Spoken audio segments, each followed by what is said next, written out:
In 1982, my husband Grant and I moved from California to Massachusetts with our newborn son.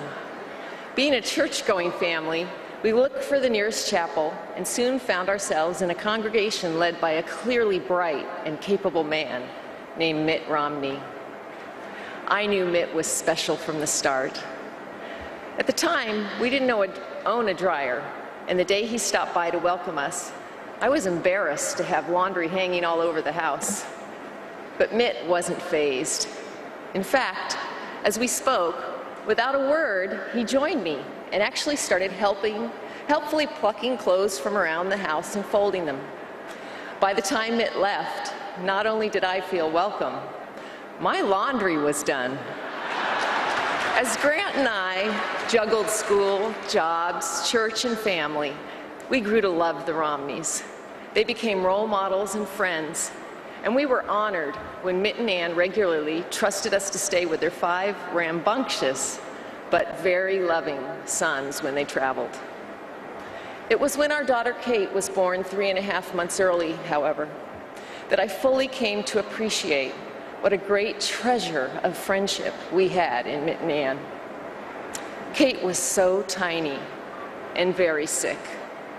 Her lungs not yet ready to breathe, her heart unstable, and after suffering a severe brain hemorrhage at 3 days old, she was teetering on the very edge of life. As I sat with her in intensive care, consumed with a mother's worry and fear, dear Mitt came to visit and pray with me. As our clergy, he was one of very few visitors allowed. And I will never forget how, when he looked down tenderly at my daughter, his eyes filled with tears, and he reached out and gently stroked her tiny back.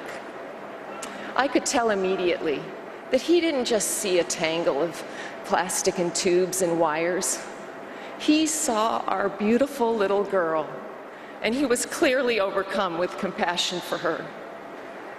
During the many months that our Kate was hospitalized, the Romneys often cared for our 2-year-old son, Peter.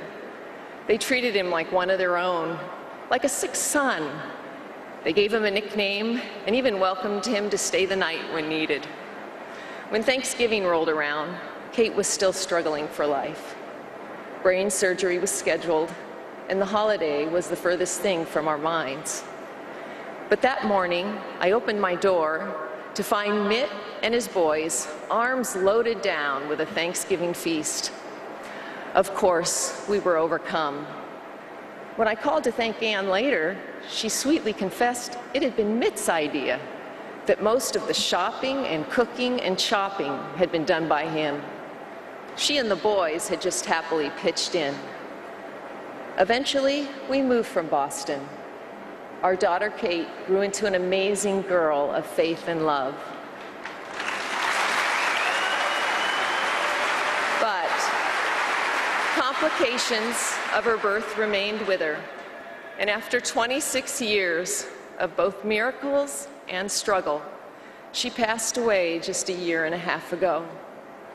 In the midst of making the final decision to run for president, which had to be the most difficult of their lives, when they heard of Kate's passing, both Mitt and Ann paused to personally reach out to us and extend us sympathy and express their love. It seems to me, when it comes to loving our neighbor, we can talk about it or we can live it. The Romneys live it every single day.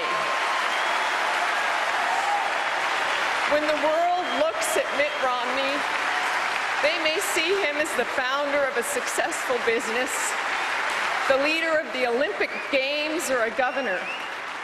But when I see Mitt Romney, I know him to be a loving father, a man of faith, and a caring and compassionate friend. It is with great excitement and renewed hope that I think of how our country will be blessed as it is led by a man who is not only so very accomplished and capable, but who has devoted his entire life quietly serving others. That man is Mitt Romney.